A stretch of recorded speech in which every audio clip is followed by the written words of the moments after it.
সবাইকে নমস্কার। ব্যাকুনরা জিউজু ব্যাকুনরা জুজু। তো একটা কথা বলতে আসলাম, মানে আমি আর থাকতে পারতেছি না, খারাপ লাগতেছে, বেশি খারাপ লাগতেছে। মানে একটা বিষয় যে স্ক্রিনে দেওয়া ভাইটার কথা নিয়ে আমি আজকে কথা বলবো। কারণ হচ্ছে যে আমারও খারাপ লাগতেছে ভাই। আর কত, মানে ফেসবুকে ঢুকতেই পারতেছে না, ইউটিউবে ঢুকতে পারতেছে না, গুগলে ঢুকতে পারতেছে না। তো কথাটা শুরু করি। এই একটা কথাই আমাকে বারবার কাঁদাচ্ছে, মানে বারবার মানে খারাপ লাগাটা, কষ্ট লাগাটা চলে আসতেছে। হাড্ডি কখনো গোস্ত হয় না, উপজাতি কখনো নাকি বন্ধু হয় না। ভাই এটা কোন ধরনের কথা?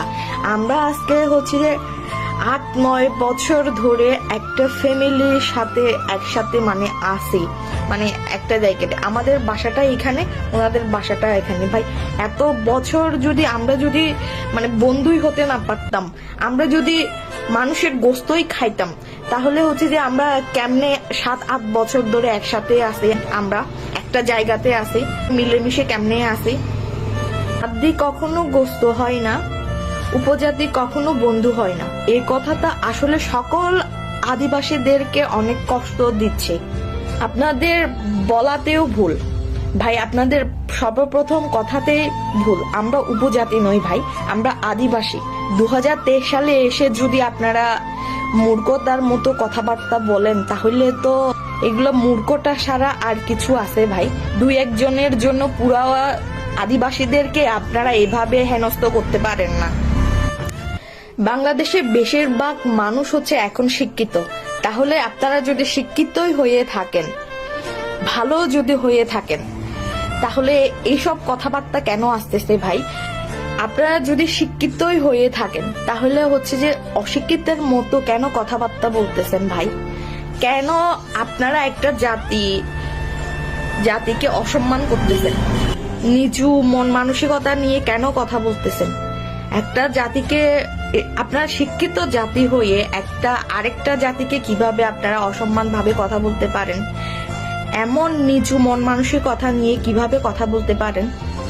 আর একটা কথা, মানে আমি পোস্টে দেখতেছি, কমেন্টে দেখতেছি, মানে মাংস খাওয়া উপজাতি গোষ্ঠীকে বাংলাদেশ থেকে বের করে দেন। এগুলো কোন ধরনের কথাবার্তা ভাই? আদিকাল থেকে আমরা আছি, থাকবো সারা জীবনের জন্য। আপনাদের বাঙালিদের যেভাবে অধিকার আছে 50%, সেভাবে আমাদেরও 50% অধিকার আছে বাংলাদেশে থাকার, বাস করার, তাই না? কথাবার্তা একটু জেনে শুনে বুঝে সবকিছু ভেবে চিনতে বলিয়েন ভাই, আন্দাজে কথাবার্তা বলিয়েন না। আমরা সকলে জানি যে ভাইটার সাথে হচ্ছে যে এইরকম মানে দুঃখজনক ঘটনাটা ঘটানো হয়েছে, সেটা মানে খুবই মর্মান্তিক, খুবই দুঃখজনক। সেটা হচ্ছে যে আমরাও তীব্র নিন্দা জানাই, সেটা গ্রহণযোগ্য না। আমি বা সকল আদিবাসীরা চাই যারা এরকম করেছে তাদের উপযুক্ত শাস্তি হোক। কারণ হচ্ছে যে অপরাধীকে একবার ছাড় দিলে বারবার সেই অপরাধটাই করবে। সেজন্য হচ্ছে যে তাদের উপযুক্ত শাস্তি হোক, সেটা আমরাও চাই। বাংলাদেশে বেসিক্যালি হচ্ছে যে বাঙালিদের মানে থেকেই শোনা যায়, মানে ছোট বাচ্চাটাও হচ্ছে যে কি বলে যে সার পায় না ভাই। ওরে মানে ছোট বাচ্চাদেরকেও ছাড়তেছে না, র্যাপ করে। আর বৃদ্ধ মহিলাকেও ছাড়তেছে না, নিজের ভাইকে খুন করতেছে। এগুলো কার থেকে শোনা যায় ভাই? বেসিক্যালি হচ্ছে বাঙালিদের থেকেই শোনা যায়। কিন্তু সব বাঙালিরা তো এক না। সব বাঙালিরা কি এক? যেমন আমাদের পাশের বলি, আমার অনেক ফ্রেন্ড আছে ভাই, কখনো তো শুনলাম না এইটা হইছে ওইটা হইছে। কিন্তু হচ্ছে যে আপনারা আমাদের আদিবাসীদেরকে, আমাদের আদিবাসী ছেলে 2-1 জন এই কাজটা করেছে, আপনারা এখন কি করতেছেন? সব আদিবাসীদেরকে সেই দোষটা চাপাই দিতেছেন। কেন ভাই? সকল আদিবাসীকে আমরা খুন করছি ওই ছেলেটারে? অশিক্ষিত মূর্খ মানুষরা হচ্ছে যে এরকমের কথাবার্তা বলে, বুঝছেন? শিক্ষিত হচ্ছে যে শিক্ষিত মানুষরা এইভাবে কথাবার্তা বলে না তো। আর হচ্ছে যে যারা শিক্ষিতরাও কিন্তু মূর্খ মানুষ আছে, তারা বুঝে না কোন জায়গায় কোন কথাটা বলবে, কিভাবে বলবে, একটা জাতিকে কিভাবে সম্মান করবে, এটা কিছু মানে তারা বুঝে না। বাংলাদেশে বেসিক্যালি হচ্ছে র‍্যাপ হয়, মানে কি বলে যে খুন হয়, মানে অনেক কিছু দেখা যায় না, সেগুলো মানে শুনতে শুনতে দেখতে দেখতে সাধারণ বিষয় হয়ে গেছে। বেসিক্যালি হচ্ছে বাঙালিরা ওইটা করে, কিন্তু সব বাঙালি কিন্তু ওইটা করে না। কারণ হচ্ছে শিক্ষিত মানুষ, জ্ঞানী মানুষ অনেকজন আছেন, তারা কিন্তু ওই কাজটা করেন না।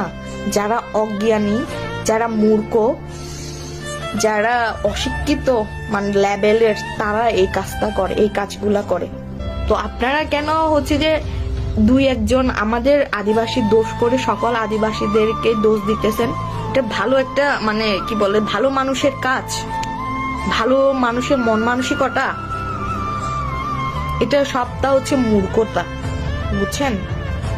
আরেকটা বিষয় তুলে ধরি, দিন বেশি দিন হয় নাই, আইনের মানুষ, যারা সরকারের মানুষ, আইনেরই মানুষ, তারা একটা এসএসসি পরীক্ষার্থীকে র‍্যাপ করেছে। একজন না ভাই, গণরেপ করেছে। পশুর মতো, আইনের মানুষ হলেও ওরা পশুর মতো, এজন্য ওরা এই কাজটা করেছে। আর আমার চেনা পরিচিত কয়েকজন বাংলাদেশের আইনের যে মানুষ আছেন, ধরেন আর্মি, পুলিশ যারা আছেন, কয়েকজন যাদেরকে আমি দেখছি স্কুল থেকে, ওনারা হচ্ছে সব সময় আমাদের আদিবাসী বলেন, বাঙালি বলেন, সব মেয়েদেরকে কিন্তু সেভ করেছে। স্কুল কলেজ যেখানে হোক ওনারা সেভ করেছেন, বুঝিয়েছেন। ওনাদের মন মানসিকতা আর ওনাদের মন মানসিকতা অনেক ডিফারেন্ট। সেজন্য হচ্ছে সব আইনের মানুষ এক না, সব বাঙালি এক না, সব আদিবাসী এক না, এটা মাথায় রাখবেন। মানুষের হচ্ছে যে বিবেক, বুদ্ধি, জ্ঞান এগুলো থাকতে হয়। এমন কথাবার্তা বলতেছেন আমরা নাকি মানুষের মাংস খাই, আদিবাসীরা নাকি মানুষের মাংস খায়। এগুলো কোন ধরনের কথাবার্তা? কখন চোখে দেখছেন আমরা মাংস খাই, মানুষের মাংস খাই?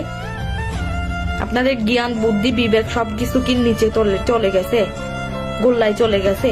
এরকম কথাবার্তা বলতেছেন যে আমরা যদি সত্যি মাংস খেয়ে মানুষের মাংস খাইতাম, আমার ফ্রেন্ড সার্কেল, আমার পাশের বাড়ির বাঙালি একটা পরিবার, তাদেরকে এত 7-8 বছরে একসাথে থাকতাম না ভাই, এতক্ষণে মানে 2-1 দিনেই খেয়ে ফেলতাম। পাগলের মতো কথাবার্তা না বলে একটু ব্রেনটা ওয়াশ করেন ভাই। সবশেষে এটাই বলবো ভাই, হাড্ডি গায়েই গোস্ত হয়, আর হচ্ছে যে আদিবাসীরাও বন্ধু হয়। শুধু এটা মাথায় রাখবেন, কাকে বন্ধু বানাচ্ছেন, কাকে বান্ধবী বানাচ্ছেন। বন্ধু বানাতে সতর্ক থাকুন, সবকিছু মাথায় রেখে জেনে বুঝে সে বান্ধবীটা, সে বন্ধুটা কি করে, সেটা সবকিছু জেনে বুঝে তার সাথে বন্ধু বান্ধবী বানান, বাট এর আগে না। আরেকটা গুরুত্বপূর্ণ কথা, যেটা হচ্ছে সকল মা বাবাদের উদ্দেশ্য করে বলতেছি, প্রিয় মা বাবা, আপনারা একটু হচ্ছে সতর্ক থাকুন। আপনার ছেলে বা আপনার মেয়ে কোন ফ্রেন্ডের সাথে মিশতেছে, কি রকম বন্ধু বান্ধব আছে, সেদিকে খেয়াল রাখুন, সতর্ক রাখুন। খারাপ বন্ধু বান্ধবের সাথে যাতে মিশে গোল্লায় না যায়, বা এরকম খারাপ পরিস্থিতি যাতে না পড়ে, এরকম দুঃখজনক পরিস্থিতি যাতে না পড়ে, তার আগে আপনারা সতর্ক করুন আপনার ছেলে মেয়েদেরকে। এভাবে কোনো বাবা মায়ের কোল যাতে খালি না হয়, সেটা মাথায় রেখে সন্তানের প্রতি একটু যত্ন নিন, তাকে বুঝান, সতর্কতা থাকুন। তো সকলকে ধন্যবাদ এতক্ষণ ধরে ভিডিওটা দেখার জন্য। আমার যদি ভুল ত্রুটি থাকে অবশ্যই ক্ষমা দৃষ্টিতে দেখবেন। সবাইকে আবারও নমস্কার। জিউ জিউ।